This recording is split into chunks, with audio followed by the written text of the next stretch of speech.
In the first quarter of 2011, Turkish economy grew something like 11% compared to the same period last year, which makes it the number one, the champions in the growth league among big economies. Of course, I mean, I'm sure, I don't know, some very underdeveloped country, oil or whatnot, that I don't know. But I mean, certainly it's higher than China, India, and Greece, and Italy.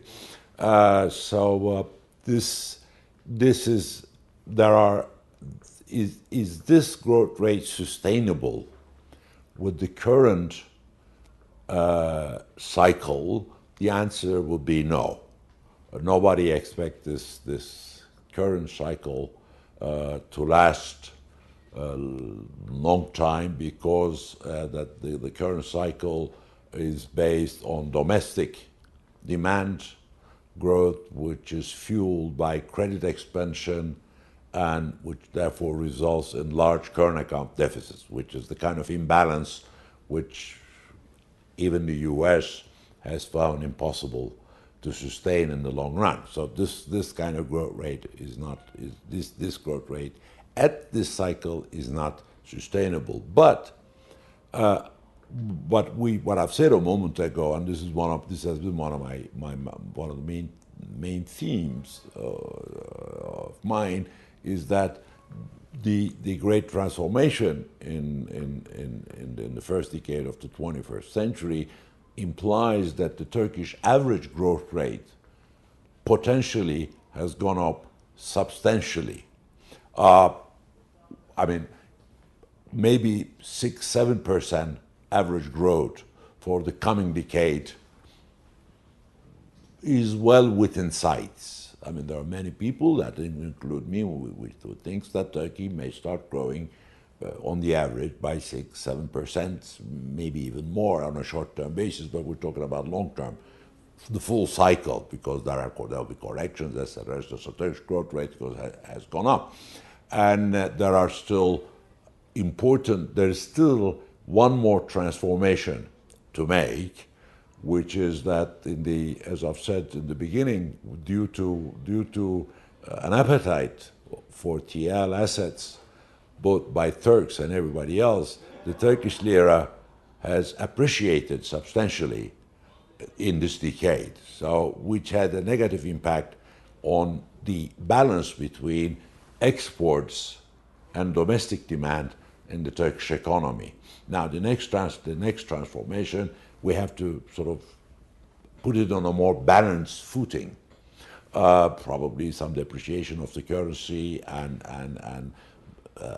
the incentive system will change.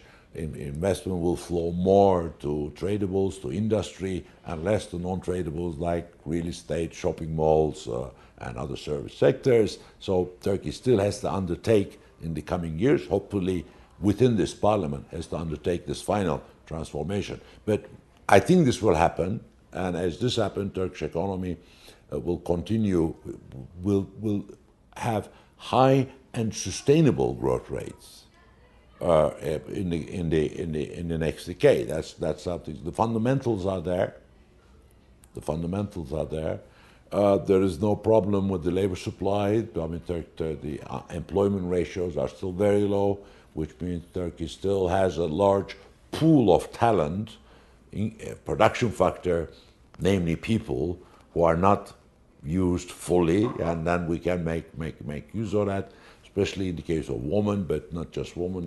There's also excess employment in agriculture. So the labor pool is there, which is something which differentiates Turkey from all of Euro land economies, having people, etc. And the Turkish firms have learned in this period, Turkish industrial firms have learned to be lean and mean, if I may call it like that, as they had to compete with the whole world with the disadvantages of the appreciated overvalued Turkish lira. So the base is there.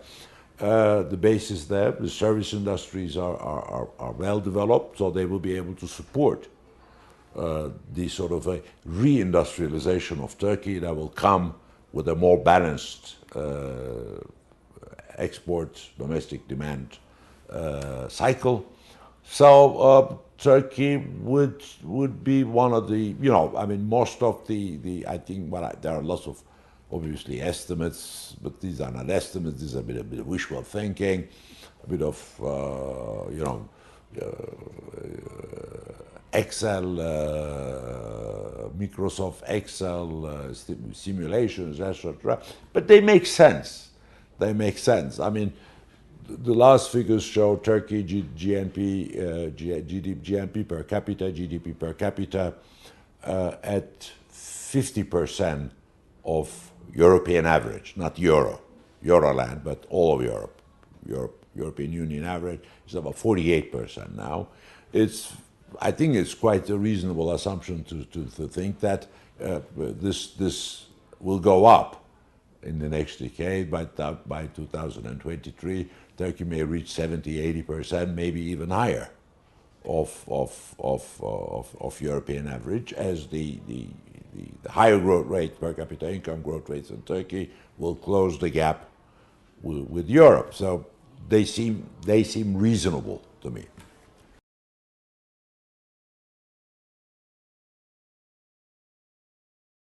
There are two problems there.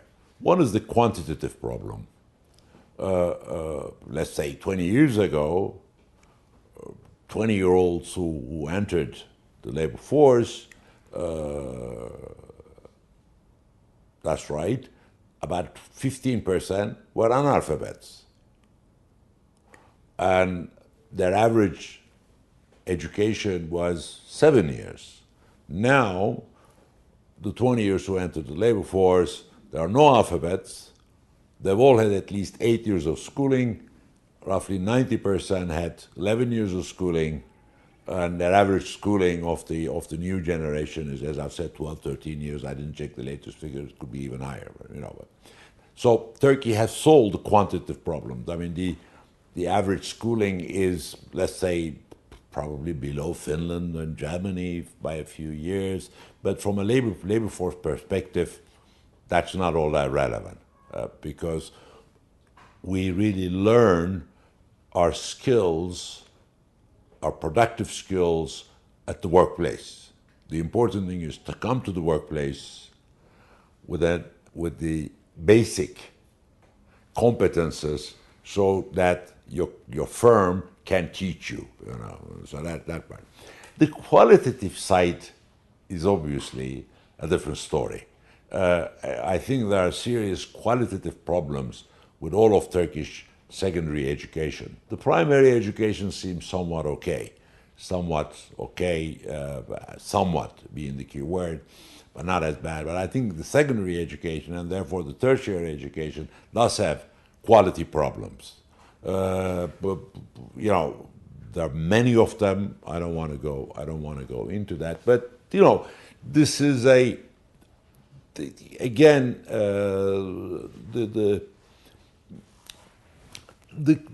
key here. Let me share my wisdom with you. The key here is one key question is how you educate your elites. If you have a good elite education, like the Indians do, clearly how you educate the rest becomes less important. Everybody knows what needs to be done. So do the Germans, so do the British.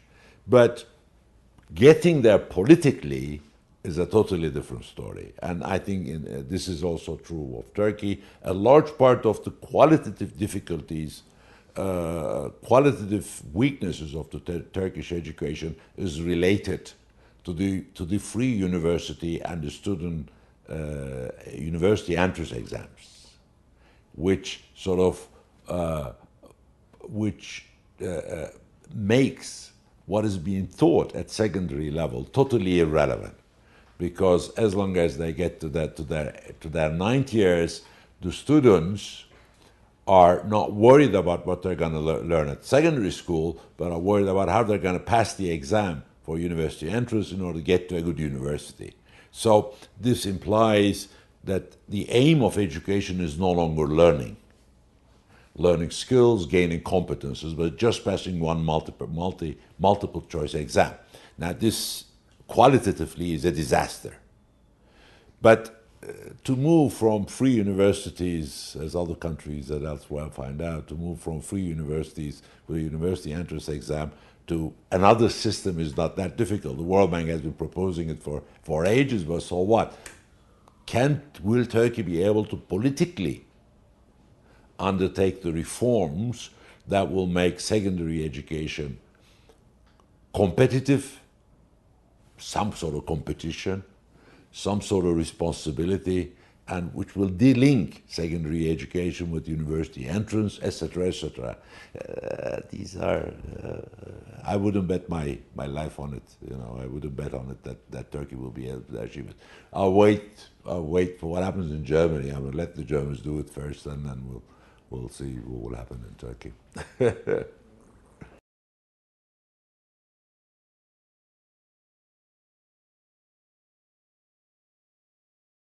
Which even the US has found impossible to sustain in the long run. So this kind of growth rate this growth rate at this cycle is not sustainable. But what I've said a moment ago, and this has been one of one of the main themes of mine, is that the great transformation in the first decade of the 21st century implies that the Turkish average growth rate potentially has gone up substantially. I mean, maybe 6-7% average growth for the coming decade is well within sight. I mean, there are many people that in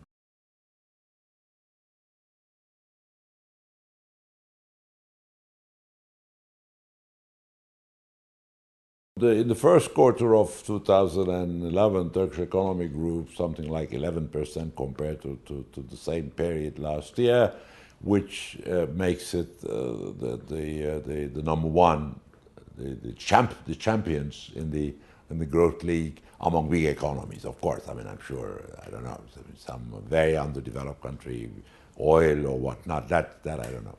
But I mean, you know, certainly it's higher than China, India, and Greece, and Italy.